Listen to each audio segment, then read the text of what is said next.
Hello my dear students, good morning सभी को और स्वागत है आपका अपना इस YouTube channel Karan sir education classes में। सो माय डियर स्टूडेंट, आज जो है हम लोग क्लास 12 का चैप्टर नंबर 3 का वीवीआई क्वेश्चन देखने वाले हैं ऑब्जेक्टिव, ठीक ना। और इसका थ्योरी क्लास अगर आप लोग नहीं देखे हैं तो प्लेलिस्ट में जाइए, है ना। 2025 से 26 सेशन में जा करके चैप्टर वाइज टोटल किया गया है बाबू, ठीक ना। तो चलिए बाबू बिना विलंब किए हुए क्लास को स्टार्ट करते हैं, ठीक है। तो सबसे पहला क्वेश्चन है माय डियर, सबसे पहला क्वेश्चन आप लोग के सामने है कि इनमें से कौन जो है ना जन्म दर नियंत्रित शैल्य विधि है ना। शैल्य विधि मतलब कि जन्म दर को नियंत्रित करने वाला कौन यहाँ पे शैल्य विधि है। तो आपका यहाँ पे बाबू ऑप्शन नंबर ए भी होने वाला है और ऑप्शन नंबर बी ही इसका राइट आंसर सही है, इसीलिए होगा क्या ऑप्शन नंबर आपका सी, ए और बी दोनों। ओके, नेक्स्ट क्वेश्चन आप लोग के सामने है, देखिएगा स्तनधारी के शुक्राणुओं के मध्य भाग में क्या पाया जाता है। शुक्राणु, तो शुक्राणु के मध्य भाग में क्या पाया जाता है। तो शुक्राणु के मध्य भाग में बाबू क्या पाया जाता है, तो माइक्रोकॉन्ड्रिया पाया जाता है, ठीक ना। क्या पाया जाता है, माइक्रोकॉन्ड्रिया पाया जाता है। तो ऑप्शन नंबर आपका सी होने वाला है, ठीक। नेक्स्ट यहाँ पे कि मासिक चक्र पाया जाता है। तो मासिक चक्र किस में पाया जाता है, मनुष्य की मादा में या स्तनपायी मादा में या प्रीमेट की मादा में। तो ध्यान में रखिएगा माय डियर, प्रीमेट की मादा में। ऑप्शन नंबर आपका सी बिल्कुल ही सही आंसर होने वाला है, ठीक। 4 नंबर का क्वेश्चन है कि मानव स्त्रियों में अंडे का निर्माण होता है। तो मानव स्त्रियों में अंडे का निर्माण कहाँ होता है, ओवरियन में होता है, ठीक है ना। कहाँ होता है, ओवरियन में। ऑप्शन नंबर आपका सी बिल्कुल सही आंसर होने वाला है। ओके, नेक्स्ट क्वेश्चन की तरफ चलते हैं। एक्रोसोम, तो शुक्राणु का नामांकित चित्र आप लोग पहले बना लीजिएगा, ठीक ना। आप लोग डायग्राम ड्रॉ कर लीजिएगा, ठीक।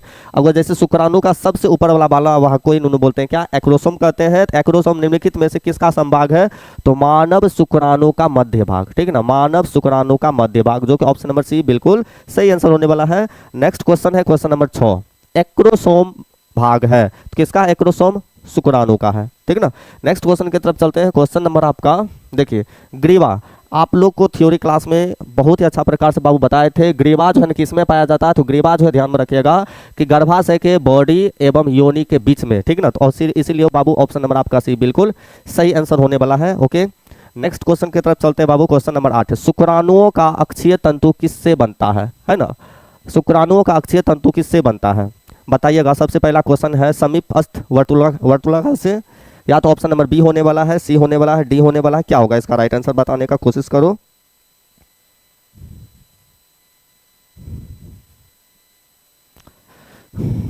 शुक्राणु का अक्षीय तंतु किससे बनता है, तो किससे बनता है, दूरस्थ वर्तुलाकार से बनता है। ऑप्शन नंबर आपका बी बिल्कुल सही आंसर होने वाला है। नेक्स्ट क्वेश्चन आप यहाँ पे क्वेश्चन नंबर है 9 कि मानव में किस तरह का प्लासेंटा पाया जाता है। मानव में किस तरह का प्लासेंटा पाया जाता है। तो बाबू 4 ऑप्शन दिया गया है, जवाब देने का कोशिश करो। ध्यान में रखिएगा, हीमोकोरियल, ठीक ना। कौन सा, मानव में किस तरह का प्लासेंटा पाया जाता है, हीमोकोरियल तरह का जो है ना प्लासेंटा पाया जाता है, ठीक ना।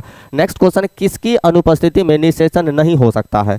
किसकी अनुपस्थिति में जो है ना निषेचन नहीं हो सकता। देखिए सोडियम नहीं रहेगा तो हम लोग फिर भी निषेचन कर सकते हैं, पोटेशियम फिर भी लेकिन कैल्शियम जब नहीं रहेगा तो हम लोग क्या कर सकते हैं, निषेचन बाबू नहीं कर सकते हैं। चलिए नेक्स्ट क्वेश्चन यहाँ पे देखिए, एक स्वस्थ महिला के पूरे जीवन काल में उत्पन्न कुल अंडों की संख्या कितनी होती है, पूरा जीवन काल में। तो बाबू ध्यान में रखा कितनी, 400। पूरा जीवन काल में वो जो है ना 400 अंडाणु क्या होती है, कुल अंडों की संख्या होती है, ठीक है। नेक्स्ट क्वेश्चन की तरफ चलते हैं बाबू। क्वेश्चन नंबर 12 है कि एक्रोसोम इनमें से किसका संभाग है। एक्रोसोम इनमें से किसका, तो फिर से यहाँ पे देख लिया मानव शुक्राणु के सिर का, ठीक ना। इसीलिए ऑप्शन नंबर ए बिल्कुल सही आंसर होने वाला है। सरटोली कोशिकाएं पाई जाती है, सरटोली कोशिकाएं पाई जाती है। तो माय डियर ध्यान में रखिएगा वुडिसन में पाई जाती है, ठीक ना। नेक्स्ट क्वेश्चन यहाँ पे देखिएगा, शरीर के बाहर होने वाले निषेचन को क्या कहते हैं। शरीर के बाहर होने वाले निषेचन को क्या कहते हैं। तो शरीर के बाहर होने वाले निषेचन को बाबू इन विट्रो कहते हैं। ध्यान में रखिएगा क्या कहते हैं, इन विट्रो कहते हैं। नेक्स्ट क्वेश्चन यहाँ पे, गर्भ की प्रथम गति तथा इसके सिर पर बालों की उपस्थिति प्रायः गर्भ अवस्था के किस माह के दौरान अनुभव होना चालू हो जाता है। ध्यान में रखिएगा बाबू, ये जो है ना 5वें माह में, ठीक ना। क्या होने वाला है, ये 5वें माह में, ध्यान में रखिएगा। ओके, नेक्स्ट क्वेश्चन यहाँ पे देखिएगा, गर्भाधान अवधि है। गर्भाधान अवधि जो है क्या होते हैं, ये निषेचन एवं शिशु जन्म के बीच का जो है ना गर्भानिरोधन अवधि कहते हैं। तो ऑप्शन नंबर आपका सी बिल्कुल सही आंसर होने वाला है। फिर से बोलते हैं, अगर आप लोग इसका थ्योरी क्लास नहीं देख रहे हैं, प्लेलिस्ट में जाइए 2025 से 26 है ना लिखा हुआ है, उसमें जा करके first chapter, second chapter, third chapter का थ्योरी क्लास देख सकते हैं, ठीक। नेक्स्ट क्वेश्चन है बाबू, क्वेश्चन नंबर है 17, किसके भ्रूण में परजीवी की तरह पोषण होता है। किसके भ्रूण में परजीवी की तरह पोषण होता है। तो माय डियर ध्यान में रखिएगा, यह है स्तनधारी में, ठीक ना। क्या होने वाला है, स्तनधारी में, डी बिल्कुल सही आंसर होने वाला। नेक्स्ट क्वेश्चन है आपका, हीमोकोरियल प्लासेंटा पाया जाता है। हीमोकोरियल प्लासेंटा पाया जाता है मनुष्यों में, ठीक ना। नेक्स्ट क्वेश्चन है बाबू देखिए, मादा मतलब औरत। औरत में निषेचित अंडे प्रतिस्थापन गर्भाशय में कब होता है? तो कब होता है माय डियर? तो निषेचन के 7 दिन के बाद पता चलता है कि औरत जो है क्या है, गर्भाशय मतलब कि गर्भ धारण कर चुके हैं। ठीक, नेक्स्ट क्वेश्चन है आपका, देखिए फिर से ये क्वेश्चन बार बार रिपोर्टिंग आ रहा है, ठीक ना। एक्रोसोम का निर्माण किस में होता है, किससे होता है? तो माय डियर ध्यान में रखिएगा, गोल्जी काय बॉडी, ठीक ना। एक्रोसोम का निर्माण किससे होता है? तो गोल्जी काय बॉडी से, ध्यान में रखिएगा। नेक्स्ट क्वेश्चन यहाँ पे, एक प्राथमिक शुक्राणु कोशिका है, एक प्राथमिक शुक्राणु कोशिका है, तो यहाँ पे ध्यान में रखिए एक प्राथमिक शुक्राणु ये द्विगुणित होता है बाबू, ठीक ना, द्विगुणित। नेक्स्ट क्वेश्चन पे चलते हैं, निम्नलिखित में से पुरुष में कौन सा प्राथमिक जनन अंग है? निम्नलिखित पुरुष में से कौन सा प्राथमिक जनन अंग है? तो बाबू ये जो है ना पुरुष मतलब वृषण, ठीक है ना, तो ऑप्शन नंबर आपका सी। नेक्स्ट क्वेश्चन यहाँ पे देखिए, मानव वीर्य का पीएच मान कितना होता है? जो मानव वीर्य होता है ना, जो शुक्राणु होता है उसका पीएच मान कितना होता है माय डियर? तो ध्यान में रखिएगा 7.3 से आपका 7.5 के बीच का होता है, इसलिए ध्यान में रखिएगा ऑप्शन नंबर आपका सी बिल्कुल ही सही आंसर होने वाला है। नेक्स्ट क्वेश्चन यहाँ पे, वृषण में हार्मोन स्रावित होता है, वृषण में हार्मोन स्रावित होता है लीडिंग सेल द्वारा, ठीक ना, लीडिंग सेल द्वारा, ध्यान में रखिएगा वृषण में हार्मोन स्रावित होता है बाबू लीडिंग सेल द्वारा, ठीक है। नेक्स्ट क्वेश्चन है, भ्रूण विज्ञान के जनक कौन है? भ्रूण विज्ञान के जनक कौन है? तो ये तो आप लोग को स्टार्टिंग में ही बताए थे, है ना, अरस्तु, ठीक है ना। नेक्स्ट क्वेश्चन यहाँ पे, विकसित शुक्राणु को पोषण किससे मिलता है? विकसित शुक्राणु को पोषण किससे मिलता है? तो बाबू ध्यान में रखिएगा सर्टोली कोशिका से, किससे? सर्टोली कोशिका से। नेक्स्ट क्वेश्चन यहाँ पे देखिए, गैमीट निर्माण को क्या कहते हैं? गैमीट निर्माण को बाबू गैमीटोजेसिस कहते हैं, ऑप्शन नंबर आपका ए बिल्कुल सही आंसर होने वाला है। नेक्स्ट है यहाँ पे, प्लेसेंटा के द्वारा होता है, क्या होता है? प्लेसेंटा के द्वारा भ्रूण माँ के नाभि रिज्जु से जुड़ा होता है, नहीं ये तो गलत है। भ्रूण को माँ का रक्त प्रदान किया जाता है, नहीं ये भी गलत है। तो भ्रूण माँ के रक्त से क्या होता है? पोषण प्राप्त करता है, तो ऑप्शन नंबर आपका सी बिल्कुल सही होने वाला है, ठीक ना। चलिए नेक्स्ट देखिएगा, मानव प्लेसेंटा होता है, मानव प्लेसेंटा होता है, तो बाबू ध्यान में रखिएगा हीमोकोरियल में ए इज द राइट आंसर, ठीक। नेक्स्ट क्वेश्चन देखिए, भ्रूण की 16 कोशिकीय अवस्था डैश कहलाती है?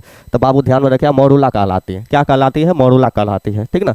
सिर्फ वैसा क्वेश्चन लाए हैं बाबू जो कि आप लोगों के एग्जाम के दृष्टिकोण से काफी इंपॉर्टेंट होने वाला है, ठीक। नेक्स्ट क्वेश्चन यहाँ पे देखिएगा ध्यान से, ग्राफीय पुट्टक पाया जाता है, ग्राफीय पुट्टक पाया जाता है बाबू किस में पाया जाता है ग्राफीय पुट्टक? तो बाबू ध्यान में मादा मानव के अंडाशय में पाया जाता है, ठीक ना। ऑप्शन नंबर आपका जो है यहाँ पर D is the right answer, okay. Next question यहाँ पे देखिएगा ध्यान से, शुक्राणु का है ना, शुक्राणु का संचलन किसके द्वारा होता है? किसके द्वारा होता है बाबू? ध्यान में रखिए पूंछ के द्वारा होता है, ठीक। नेक्स्ट क्वेश्चन की तरफ चलते हैं बाबू, क्वेश्चन नंबर आपका जो है, हीमोकोरियल अपरा निम्नलिखित में से किस में पाया जाता है? तो बाबू किस में पाया जाता है? ध्यान में रखिए मानव में पाया जाता है, ठीक है ना, तो ऑप्शन नंबर आपका सी बिल्कुल सही आंसर होने वाला है।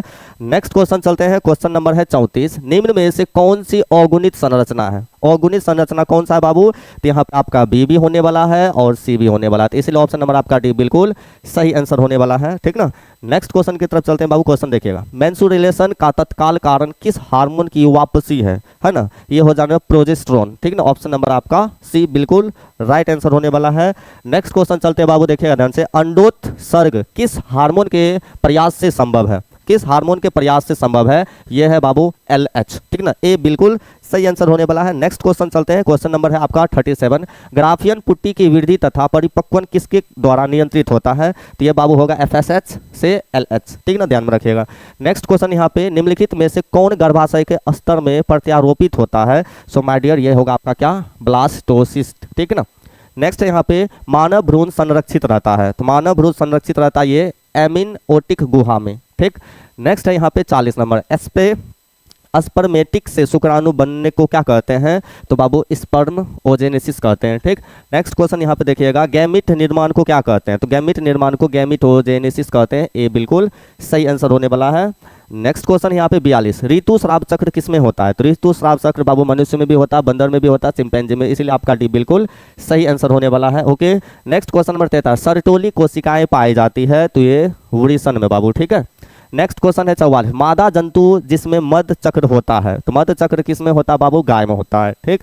नेक्स्ट है यहाँ पे, मानव शुक्राणु के एक्रोसोम का निर्माण को क्या कहते हैं? गोल्जी काय निकाय कहते हैं, ठीक। नेक्स्ट क्वेश्चन यहाँ पे देखिएगा माय डियर, कि मनुष्य में अपरा का निर्माण होता है, अपरा का निर्माण किसमें होता है बाबू? कोरियन द्वारा होता है, तो इसीलिए ऑप्शन नंबर सी बिल्कुल सही आंसर होने वाला है। नेक्स्ट क्वेश्चन है 47, गर्भाशय किससे संबंधित है? तो गर्भाशय बाबू ध्यान में मादा बोलिए या तो स्त्री जनन से संबंधित है, ठीक है ना। नेक्स्ट क्वेश्चन की तरफ चलते हैं, क्वेश्चन नंबर 48, परिपक्व शुक्राणु के शीर्ष पर टोपी नुमा संरचना पाई जाती है, उसे क्या कहते हैं? तो बाबू टोपी है ना, टोपी नुमा संरचना को बाबू हम लोग एक्रोसोम कहते हैं। इससे रिलेटेड बहुत क्वेश्चन हम आप लोगों को करवा चुके हैं, ठीक ना। नेक्स्ट क्वेश्चन है चार प्राइमरी से कितने शुक्राणुओं का निर्माण होता है बाबू? 16, ठीक ना, कितना? 16, ध्यान में रखिएगा, ठीक। नेक्स्ट क्वेश्चन है एक सेकेंडरी है ना, एक सेकेंडरी से कितने शुक्राणुओं का निर्माण होता है बाबू? 2 होता है, ठीक ना, ये बिल्कुल सही आंसर होने वाला है। नेक्स्ट क्वेश्चन देखिएगा, किसी स्त्री में एक प्राइमरी से कितने अंडाणु का निर्माण होता है? तो कितने अंडाणु का बाबू? 4, ध्यान में रखिएगा, ठीक। नेक्स्ट क्वेश्चन की तरफ चलते हैं, क्वेश्चन नंबर 52 है कि शुक्राणु अंडे के घेरे को घोलने के लिए एक एंजाइम युक्त पदार्थ उत्पन्न करता है, यह डैश कहलाता है? तो यह बाबू हाइलुरोनेडिज कहलाता है, ठीक ना। नेक्स्ट क्वेश्चन की तरफ चलते हैं, 53 है बाबू, किस जनन परत से रक्त तथा परिवहन तंत्र का उद्भव होता है? यह बाबू होने वाला क्या? मेसोडर्म, ठीक। नेक्स्ट क्वेश्चन है 54 नंबर, कैपिसेन है ना, कैपिसिटेशन एक प्राकृतिक क्रिया है जो होती है, ये भी देखिए 2024 में पूछा गया क्वेश्चन बाबू, इसका बी होने वाला मादा जनन मार्ग में, ठीक ना। नेक्स्ट क्वेश्चन है निषेचित आंतरिक होता है, निषेचित आंतरिक होता है बाबू सौर्क में, किसमें? सौर्क में, ऑप्शन नंबर आपका बी। तो ये जो है हम लोग का चैप्टर नंबर 3 का जो है ना मोस्ट जितने भी इंपॉर्टेंट क्वेश्चन जो है बार बार रिपीट हो रहा है, वैसे सारे क्वेश्चन को करवाए हैं, तो आप लोग जरूर इस क्वेश्चन को जरूर आप लोग प्रिपरेशन करके रखिएगा, ठीक ना। और एग्जाम के दृष्टिकोण से काफी इंपॉर्टेंट है। तो मिलते हैं बाबू नेक्स्ट क्लास में, और हम लोग जनन स्वास्थ्य पढ़ेंगे, ठीक ना, और चैप्टर 4 के बारे में पढ़ेंगे। थ्योरी क्लास आप लोग करने के लिए नहीं भूलिएगा, ठीक ना। तो मिलते हैं बाबू नेक्स्ट क्लास में, तब तक के लिए गुड बाय।